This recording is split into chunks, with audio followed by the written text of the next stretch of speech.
Hello, this is Edith Newmeyer, and I'm the author of the book, The Mystery of Adam. Well, I do want to continue to talk about divorce today. And today I want to look at, now I came hard down on the Catholic Church about their interpretation of this section in Matthew. And of course, there's also another section which is similar in Mark. And so if you want to look that up, that's okay. I just kind of stuck with Matthew, but you can show the same thing when you go to Mark. And of course, I also said there is a section in Matthew 5, and it's 31 and 32, which also Jesus addresses this problem with divorce. And in both, of course, in both sections, this word, Greek word, was translated with divorce. And it should have been translated with sent her away. Now, I said very clearly that the Roman Catholic Church, from the beginning, saw marriage as a sacrament. Now, and again, according to the Old Testament, marriage is not a sacrament. That's what the Catholic Church came up with, or St. Augustine, or actually Tertullian came up. But in the Old Testament, marriage was always a contract or a covenant. We saw that very clearly with the Israelites when God made a covenant with Israel, and he now considered Israel his wife. And so he dealt with her like in the same way as two married people would deal with each other in terms of adultery and divorce. So if we want to learn something from God directly, how he dealt with marriage, his marriage to Israel, and how he dealt with Israel committing adultery, and how he dealt with Israel or him divorcing Israel. So God did it himself. I cannot believe God would do anything that he expects others to do. He dealt with Israel because of their sin. Now, in the beginning, which the Roman Catholic Church clearly states and uses as a never being able to dissolve a marriage, is based on the pre-fall state of human beings. But we know clearly that after the fall, human beings changed radically. And so what God expected from them, of course, what he expected, he still expected them to be without sin, but that was not possible anymore. Now they were under sin. They were disconnected from God. And therefore, they could not fulfill the intentions of God. They could not be the wife or the husband they were intended to be. Sin totally changed human beings.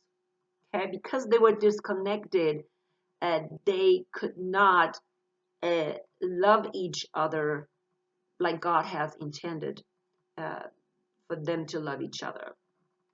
We see right away in Genesis 3:16, if you want to look that up, that the man took over the ruling. So when somebody takes over the ruling, there's no oneness. You cannot have a oneness a true oneness in ruling. When somebody rules over the other, there is no oneness. Oneness only can exist in equality. Okay? That is just extremely important to understand. And so if you look through the Old Testament, there's probably not one marriage that is an ideal marriage. You look at all the patriarchs. Let's look at Abraham's marriage to Sarah. Wasn't that ideal? It wasn't perfect. It was very dysfunctional. Look at the marriage to, we don't see too much about Rebecca and Isaac. But yeah, we do see enough about the dysfunction. Rebecca supported Jacob and Isaac supported Esau, and you know how dysfunctional, the kids were. And so then again, we look at Jacob's family, and Jacob was extremely, his family was extremely dysfunctional. So there's nothing pre fall, they didn't act like they should have been acting in a pre-fall marriage. After the fall, the marriage broke to pieces, and I have made a video called True Marriage, in which I showed very clearly what happened, with the marriage. The marriage was broken. The marriage after the fall doesn't even exist anymore like God intended it to be. I said in that video that all the marriages after the fall, they were only looking at the man and the woman, and they did not look at anymore at this triangle that really God was involved in this relationship. Now, human beings became corrupt within 1,000 years, and absolutely corrupt, and God wanted to destroy them. Why were they corrupt? Because they didn't have pretty good marriages either. Did they have during that time? There's just no way that a marriage could function during that time. Matter of fact, there was not a true marriage happening from the beginning. That's just the way it went. And so just because Jesus went back in Matthew, I believe it was 19:4, to the original intent, it does not mean that he was not aware of what happened after the fall. He knew very well, but he wanted to hold the Israelites or the Jews in a higher standard than even what Moses gave them. But of course, he knew that they couldn't hold that higher standard. He expected them to say, well, Moses told us to give the woman a divorce certificate and send her away. They never got to the point, where they understood, hey, the reason why Moses gave you the possibility to give, your wife a get is because of your sinful nature. If you wouldn't have a sinful nature, that would never ever be necessary. But what did the Roman Catholic Church do? Well, they went back and just said, well, because in the beginning he didn't intend divorce, and he made them one in the beginning, and therefore, guess what? It has to be like this forever. Now again, think about this. When God made them in the beginning, they were one. And that's what he intended. He wanted them to come together, become one. Okay, one. After the fall, now this is the oneness he intended. He didn't just have oneness in mind between the man and the woman, but oneness between the man and the woman in connection with God. So after the fall, that connection was gone. There was no oneness. And because that connection to God is gone, this connection will break as well. Okay, it's not very stable. And so this intention that they become one, really never became a reality, at least not little in the Old Testament, because women were treated like property. So there's no way you come to this oneness. I'm sure there's some, marriages that were pretty good. I'm looking at the marriage between Mary and Joseph, and I'm thinking maybe that was a pretty good marriage. But see, Moses said or put things in place that actually told them that marriage is not just having some property or the wife as a property. Because see, Moses put in place that also these two couples come together and they have to work on vows. So each side has to fulfill certain duties to the other person. Now, of course, by the time of Jesus or even earlier, the Jews, the Jewish men, they try to get around it. They try to find loopholes, how to not have to care about their wives and just use them as property. And so it's easy to get for them to get to the point where they're saying, we'll just send them away if they're no good anymore. And that came to this regulation of Hillel and Shammai. Let me look this again. If I find it, see, I found it a while ago. And I probably don't find it not. I think the rabbi, there were two rabbis, and by the time of Jesus, there were two cords of law. One was the Hillel cord, and the Hillel cord allowed divorce for any reason. Okay, and I get it right here, the Hillites. So the Hillel cord allowed divorce for any reason. And then there's another one called the Shammai, and I hope I sound that out right. But that cord, you had to have a reason. In other words, the reason would have been anything against, of course, the marriage vows.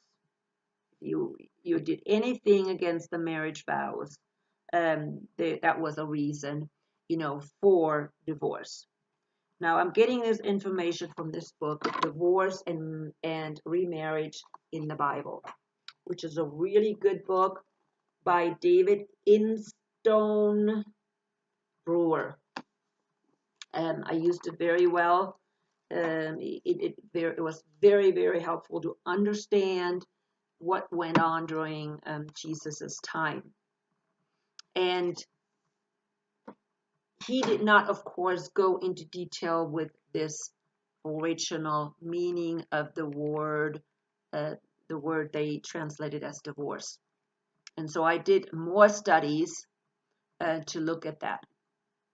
But I want to talk specifically, continue to talk about how then the Protestant church came to believe that divorce was still not acceptable for God.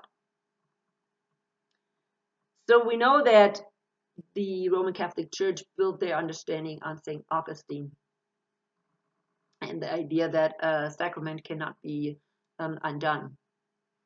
And so when, of course, the Protestant Church came along, Luther, all the reformers, they said, no, we don't believe in sacraments anymore. But they still held on to the same belief that marriage is a lifelong covenant. So today we still have, even in the evangelical churches today, we still have that belief. Even though the evangelical churches believe that divorce in case of adultery is acceptable. That's probably one of the reasons why they do accept divorce. Now, of course, there is a wide range of reasons these different denominations will accept as a form of divorce. I have already said that I attend sometimes a Presbyterian church, and they are pretty open to divorced people. And of course, we don't really get a clear teaching on the subject. But when divorce happens, they are very open to accept, again, divorcees in the church and even as ministers. Okay, so it really depends on the denomination how this idea of divorce is accepted. Now, I've always been a very dedicated person, and so I really don't want the watered down version of what God's intention is. I want to know, what is God's intention? How does he deal with things? And so I really have been shocked how many denominations handle this situation. And of course, I have already mentioned that I'm very, very frustrated that still so many evangelicals believe that Jesus did not allow divorce. Again, I talked about Matthew and the ideas Jesus had, and yet what the major point is in this whole thing is, now, what was the original meaning of the word that they translated as divorce? And I don't have it in front of me what that original word is. Matter of fact, I may just pause and get my Bible and check it out. All right, here's my Bible. And the word apoluo, that is what the Greek word is. Apoluo. And from apo, from, and luo, to loose. To loose, to set loose, release as from bond. Isn't that interesting? A disease, bonds, or imprisonment. Obligation to punishment. Okay, so that is to release from imprisonment, obligation to punishment, to dismiss, suffer to depart, in the mid-past, depart, dismiss, suffer to depart. Nothing, okay, here, by loosening her from the bond of marriage, to put away a husband. Okay, so it's loosening. Well, of course, you know that another thing that I'm doing when I look at these words is I go into my German Bible. And in my German Bible, it is not translated as divorce as well. It is translated as send her away, okay, or send away. Entlassen, okay, entlassen, to send away, to relieve, to not really, release, to release.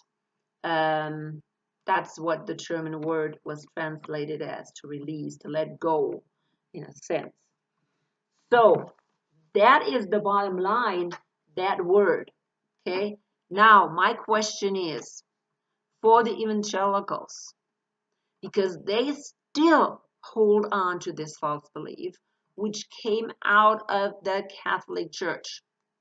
And there is no doubt in my mind that it is founded and grounded in Catholic theology. No doubt whatsoever. And because somebody did not take a good effort in translating these passages correctly, we are still stuck with this false assumption. that the Catholic Church started. This false assumption that a divorce cannot be granted or only in certain or under certain circumstances. Now, of course, that is true. A divorce always has to be only under certain circumstances. You cannot just dismiss a wife for just any reason, or a husband for just any reason, because he looks old and ugly and has wrinkles now or whatever. That's not what you can do. But if there is a reason, like the marriage vows, and that's why marriage vows are so important and were always important in the Old Testament. You sit down and you clearly put down what the duties of the man or the husband and the wife is. And if there's any deviation of that, that's when divorce was granted.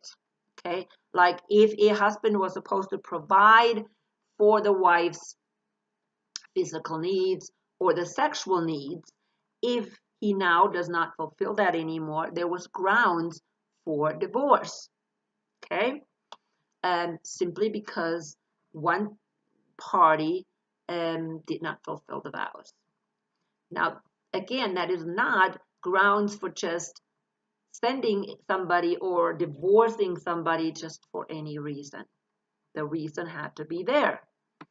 Again, we cannot be safe from fallen human beings.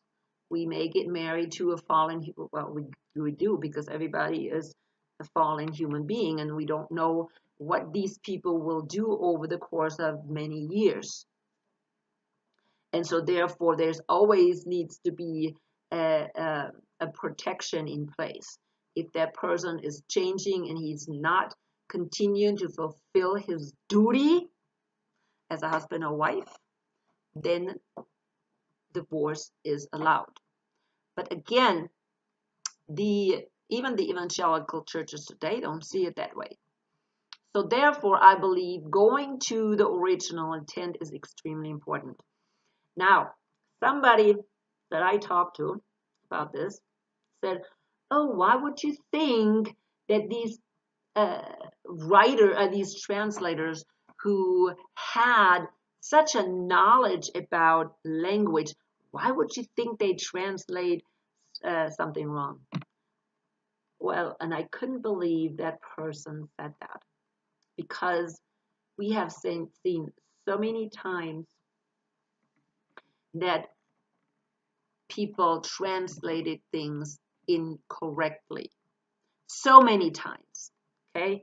I mean, this lady is actually an egalitarian, and she knows that the Bible was translated incorrectly, and now we have more a gender, more inclusive translation. They should know that. They should know that we have various translations, and we know that some of the translations are not as good as others. And so we are always, when we're studying, we're using several Bibles to look at the various translations. I do not know why this lady now all of a sudden says, "Oh, they're just doing such a perfect job. Why are you worried about the wrong translation?" It's unbelievable for me. We should be interested in finding out the original meaning of words, key words. That is so important. And for me right now, since nobody has, I shouldn't say nobody, but very few people have made an attempt to look at the original word, I think it is time that it needs to become public. Okay?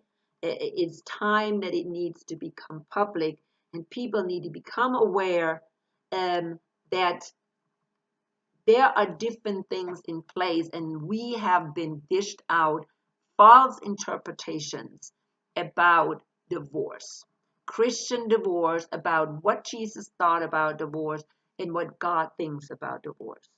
And I believe that is very, very important that we do make this public. And that's why I had to make this video or an additional video, because it is not just the Roman Catholic Church who has dished out lies to us for 2,000 years. It is also the Protestant Church that is continuing to hold on to lies. Okay? And especially in that area, which is a very important area. Now, because we don't want to teach the right things about marriage and divorce, to these young people, we shouldn't be surprised that we still have, even amongst church members or Christians, that we have such a high divorce rate because we don't address it right. We just say, oh, marriage is for life. And we even make them say, oh, we're going to be staying married for life. Now we're setting these people up to lie. We're not teaching them the correct thing. We don't say, hey, there's a very strong possibility that your marriage will not last. So what are we going to do about that? Okay, what are we going to do about it? How are you prepared for that? Now you understand that 50% of the marriages do not last. Now this is not just a thing of today. Okay, marriages have never lasted.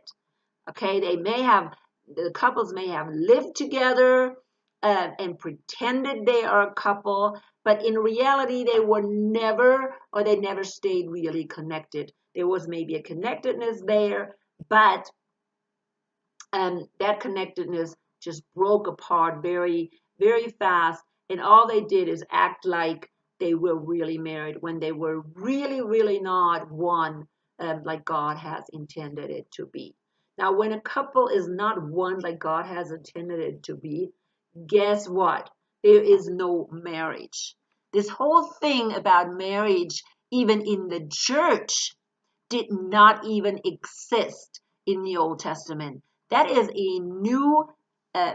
actually a new thing that was started in the Catholic Church. Why? Because they wanted to have control even over, such an area like marriage. With Paul's time, there was no marriage performed in the church. Paul never said anything about marriage. Marriage was a civil matter.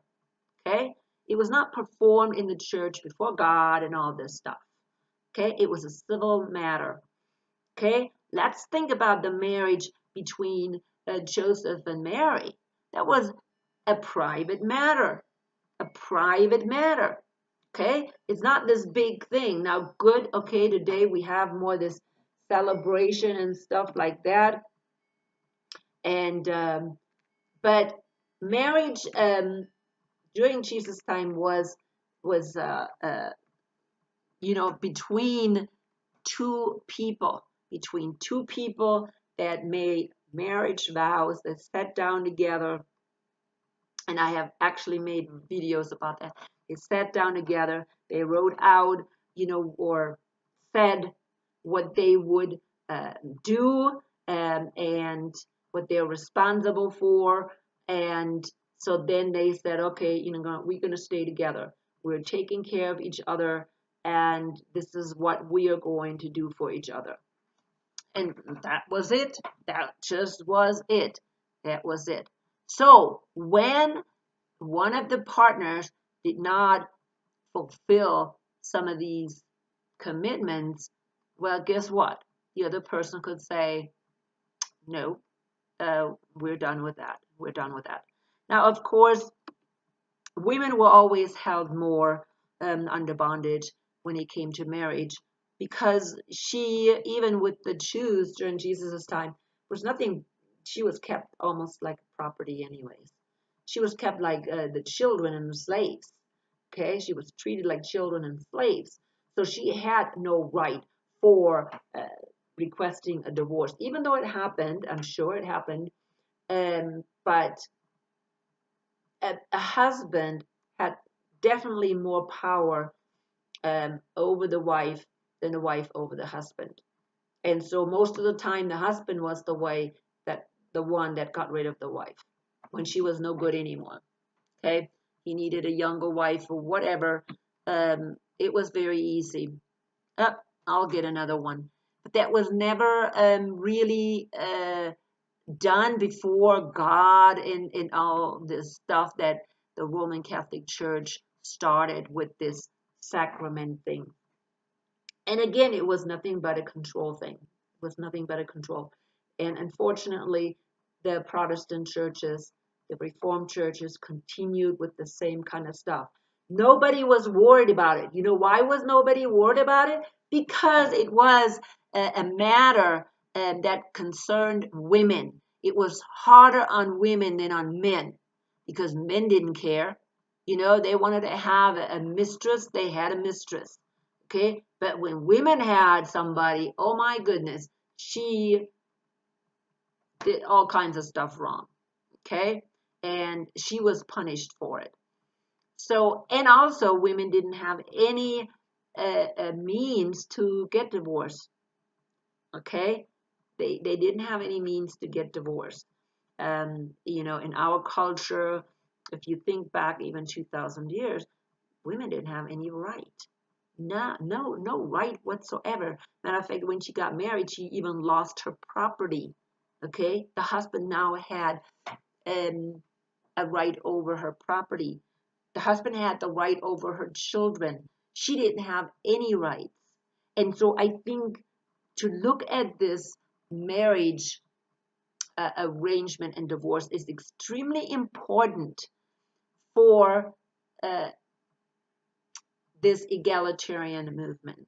And I haven't seen very much. Now, again, this book is very, very good. This divorce, what is it, remarriage and divorce and remarriage in the Bible by David Instone Brewer. Very, very good book. But again, I think we need more. We need more in-depth studies. And one of them is looking at that word divorce, if that indeed is really the correct translation. I will finish up for today, and please leave comments on the bottom. And if you like this, please subscribe. I hope I said that right. Subscribe.